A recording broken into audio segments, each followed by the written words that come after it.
हिना साहिबा का मामला जहाँ तक है वो एक कद्दावर लीडर की बेवा हैं।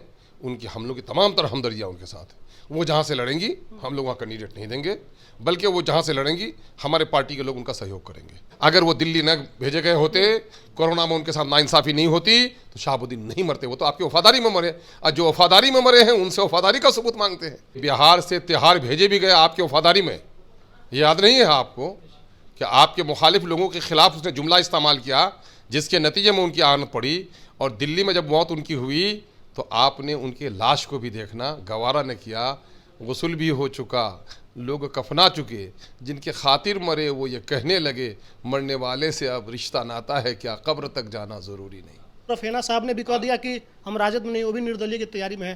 तो आप सीमांचल और सिवान दोनों जगह से मुसलमान वोट जिस तरह से माइनस होंगे, नुकसान तो गठबंधन को होगा। भाई हिना साहिबा का मामला जहाँ तक है वो एक कद्दावर लीडर की बेवा हैं।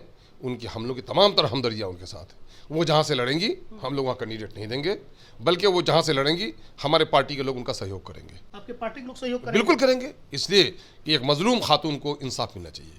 एक मजलूम खातून को इंसाफ मिलना चाहिए, हम तो इतना करेंगे उनके लिए। लेकिन आप दोनों की वजह से इंडिया गठबंधन को काफी अरे भाई दोनों की वजह से क्या होगा भाई? मैं कह रहा हूँ कि क्यों नुकसान होगा। मैं कह रहा हूँ उनका लिखा पढ़ी किया हुआ जो वोट है उसका कागज ला के दे दीजिएगा हमको। जहाँ जहाँ वोट पर उसका नाम लिखा हुआ उस पर नहीं लड़ेंगे हम, उसको अगर नुकसान होगा तो, है ना। अगर आपके पास कोई पत्री हो इस तरह का तो ला के दे दीजिए, है ना। हम नहीं तो कौन कहता, तो जो कहता तो हमको कहेगा ना। आपको क्यों कहता है वो? हमको ना कहेगा वो, आपको क्यों कहता है? आप संदेश आगे उनके नहीं। उन्होंने हमारे चैनल पर ही, आरजेडी के प्रवक्ता हैं, उन्होंने कहा कि अरे आरजेडी का आप क्या वोट बंटवारा के लिए आए हैं। अब वोट बंटवारा के लिए, अब वो क्या करने के लिए आए हैं? वो माल बंटवारा के लिए आए हैं। हम वोट बंटवारा के लिए आए हैं तो पूरा माल उनके घर पर होना चाहिए, बाकी लोगों को फकीर होना चाहिए, है ना। अरे राजनीतिक दल हैं, हम पार्टी लड़ रहे हैं, हम अपने एग्जिस्टेंस के लिए लड़ रहे हैं। हम किसी का वोट बांटेंगे क्या? किसी का वोट है, किसी की अपनी निजी वो है क्या? किसी का वोट है जो हम लेने जा रहे हैं उसका? भाई मैं कह रहा हूँ आज दलितों को आपने वंचित रखा, अकलियतों को वंचित रखा। मेरे कब्रिस्तानों पर कब्जा किनका है? मेरे बच्चों को पढ़ने से महरूम किसने किया? उर्दू के टीचरों को ख़त्म किसने किया? उर्दू के पोस्ट को किसने ख़त्म किया? पर्शियन के पोस्ट को किसने ख़त्म किया? माइनॉरिटी के इलाके में तरक्की किसने होने नहीं दी? यूपीए के गठबंधन में ये लोग थे। हिना साहब पर राजद के प्रवक्ता ने कहा कि जब लालू साहब सिंगापुर से आए तो वो लोग राजद परिवार से मिलने नहीं आए, उनको देखने नहीं आए, उनसे वफादारी का सबूत मांगा जा रहा है। अब भाई जाहिर है कि गरीबों और दलितों से सब कोई वफा की सबूत मांगता है, लेकिन ये खुद तो बताएं उनके जो एहसानात इन लोगों पर रहे हैं, है ना, उन एहसानात का बदला क्या दिया उसने उसको? जिसको आपने एहसान का बदला न चुकाया हो उससे वफादारी की तवक्को आप करते हैं, गरचे वो वफादार रहे। बल्कि बिहार से तिहाड़ भेजे भी गए आपकी वफादारी में। याद नहीं है आपको कि आपके मुखालिफ लोगों के खिलाफ उसने जुमला इस्तेमाल किया, जिसके नतीजे में उनकी आनत पड़ी। और दिल्ली में जब मौत उनकी हुई तो आपने उनके लाश को भी देखना गवारा न किया। गुस्ल भी हो चुका, लोग कफना चुके, जिनके खातिर मरे वो ये कहने लगे मरने वाले से अब रिश्ता नाता है क्या, कब्र तक जाना ज़रूरी नहीं, है ना। मरने वाले से कोई रिश्ता भी आपका बचा हुआ नहीं रहा।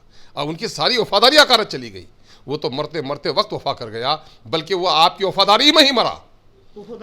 अगर वो दिल्ली न भेजे गए होते, कोरोना में उनके साथ नाइंसाफ़ी नहीं होती तो शहाबुद्दीन नहीं मरते। वो तो आपकी वफादारी में मरे, और जो वफादारी में मरे हैं उनसे वफादारी का सबूत मांगते हैं। बड़ी अजब सी बात है भाई। हिना साहब ने कह दिया कि अब आरजेडी में नहीं है, निर्दलीय की तैयारी चल रही है। आप लोग 11 जगहों पर लड़ रहे हैं, सिवान में आपका क्या स्टेटस रहेगा? नहीं, वो एक मजलूम खातून है ना, उनके साथ नाइंसाफ़ियाँ हुई हैं, हम उनके साथ हैं। वो जहाँ से लड़ेंगी हम अपना कैंडिडेट भी नहीं देंगे, और वो जहाँ से लड़ेंगी हमारे पार्टी के जो भी कार्यकर्ता हैं हम उनसे गुजारिश करेंगे कि इस मजलूम खातून का साथ दें। साथ दीजिएगा आप लोग सिवान में? ये देना चाहिए, विचारधारा का मामला देना चाहिए। लेकिन आरजेडी के लोगों पर क्या कहिएगा, जो लोग सिवान भी गए थे? उन लोगों पर कहने की तेजस्वी यादव सिवान गए थे, बस एक छोटा सा सवाल है कि सिवान गए थे तो उन्होंने कहा कि पहले टेलीफोन था, अब वाईफाई आ गया, मोबाइल आ गया। भाई मैंने जो 4 पंक्तियां पढ़ी है उसमें आपके तमाम तर सवालात का जवाब है। जिनके खातिर मरे वो अगर कब्र तक भी नहीं गए तो आप उनके परिजनों से क्या वफा की उम्मीद रखते हैं भाई आप? तो आप मान रहे हैं कि मुसलमानों के साथ नाइंसाफी हो रहा है बिहार में? मुसलमान मैं मान रहा हूँ। बिहार सरकार ने बाज़ाब्ता दस्तावेजी सबूत दिया है कि पिछले 30-35 सालों में मुसलमानों को नौकरी से महरूम रखा गया, मुसलमानों को गरीब रखा गया। दूसरे लोग आगे बढ़े, यादव लोग आगे बढ़े, कोयरी कुर्मी आगे बढ़े, दूसरी जाति के लोगों को दोगुना तेगुना नौकरियां मिली, लेकिन मुसलमानों को आधी से कम नौकरी मिली। 1,95,000 नौकरी से उनको वंचित रखा गया। किसका कार्यकाल रहा? राजद, कांग्रेस, जदयू, भाजपा, सबके दिल में है खोट, सबने दिया है हमको चोट। वही चोट खाने का नतीजा है कि आज मजबूरी में कह रहे हैं अब अपनी पार्टी अपना वोट। एक आखिरी सवाल पूछ लेंगे आपसे कि सिवान की बात करें तो गोपालगंज बगल में ही है, वहाँ पर आपके पूर्व प्रत्याशी की हत्या कर दी गई। अभी उनके परिवार के लोग अनिश्चितकालीन धरना बैठे, कोई सूद लेने वाला नहीं है, क्या कहेंगे इस पर? नहीं, कोई सूद नहीं। हम लोग तो जहाँ तक सूद लिया है, आप लोग नहीं, जो लोग जिनकी जवाबदेही है, जो सत्ता में बैठे हैं। यकीनन लेना चाहिए। उनकी निर्मम हत्या हुई है ना। हत्यारों को माने स्पीडी ट्रायल के जरिए से लटकाना चाहिए, और नाम मात्र के लोगों की सिर्फ गिरफ्तारी हुई है। अभी और लोगों की गिरफ्तारी होनी चाहिए और फौरी कार्रवाई होनी चाहिए। इसके लिए हम लोग वकालत करते हैं। आपके से एक नेता के सिवान में भी हत्या हो गई, आपके जमाल लोगों को की- टारगेट की जा रही है। अरे उन दोनों की तो हत्या हुई है, और तीसरे और चौथे नंबर में अख्तरुल इमान और आदिल हसन का भी नाम लेकर के बायाफ्ता वो किया गया है। हम लोगों ने मुकदमात किया है और डीजीपी से मुलाकात की है। सरकार को माननीय मुख्यमंत्री को लिख कर दिया। मैंने अपने सदन के अभिभावक अध्यक्ष जी को माननीय अध्यक्ष जी को लिख करके दिया है। अब तक कोई कार्रवाई नहीं हो रही है। इसका मतलब यह है कि खून हमारा पानी है और कहीं इंसाफ की हमको उम्मीद नहीं मिलती है।